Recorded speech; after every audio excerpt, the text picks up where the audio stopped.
මේ අපි උදේම ලෑස්ති වෙන බඩු ටික පැක් කරගෙන අද කුමන හරහා පාදයාත්‍රාව පටන් ගන්න. මේ තියෙන්නේ අපි දවස් 4කට හදාගත්ත අයිටිනරි එක.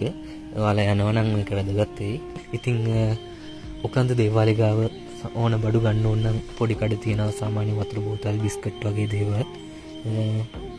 ඔකන්ද බීච් එක ගාව ඉඳන් සාමාන්‍ය කුමන එන්ට්‍රන්ස් එක ගාවට මීටර් 150ක් වගේ පයින් යන්න ඕන.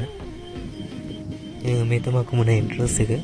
මෙතන නම් තව මීටර් 200ක් වගේ යනකොට චෙක් පොයින්ට් එකක් තියෙනවා. එතනින් අපිව අපේ ඩීටේල්ස් අරගෙන නෝට් එකක් දෙනවා. කුමන එන්ට්‍රන්ස් එක මෙන්න මේ පැත්තෙන් කුමන එන්ට්‍රන්ස් එකෙන් අතන නවතින්න තැන කැම්පින් ගහලා තමයි තිබ්බේ. බීච් එක ගාව තමයි කැම්පින් ගහලා තිබ්බේ. උදේ 8ට වගේ තමයි යන්න පටන් ගත්ත වෙලාව. උදේම ප්ලෑන් කරලා මම කළා කාලයක් දී ටිකක් වෙලා ගියා.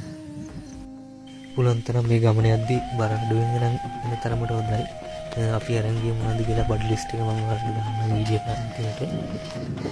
පාර දෙපැත්තේ ඉතින් මාර විදියට වීරගස් තියෙනවා. අපි try කළා වීර කඩාගත්තා.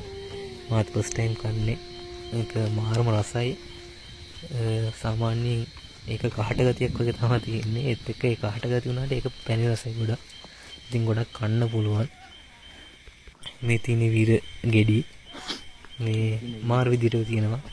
යාලෙන් එළියට එනකම් වීරයි පළුයි තිබ්බා. මේ තියෙන ළඟටම මේ රතු පාට ගෙඩි තමයි කන්නේ. මේකේ ටේස්ට් එක අර කහට වගේ තියෙනවා. ඒක පැණි රසයි. කියන්නේ අමුතු පැණි රසක් තියෙන ගොඩක් රසයි.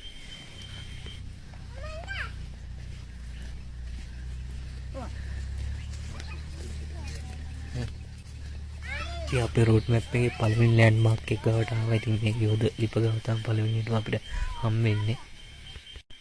දැන් නම් ඉතින් හොඳටම මහන්සි, කකුල් දෙක ගොඩක් රිදෙනවා. පටන් ගත්ත ගමන්මනේ. ඉතින් මේ වතුර තියෙන තැනක නැගතුණා. බයෙන් තමයි හේදුවේ කිමුල්ලුන්ම කියලා කිව්වා. අපි ඊළඟට ගිහින් නවතින්න ඉන්නේ බාංගුරා බ්‍රිජ් එක ගාවට. යන් ඉස්සරහට.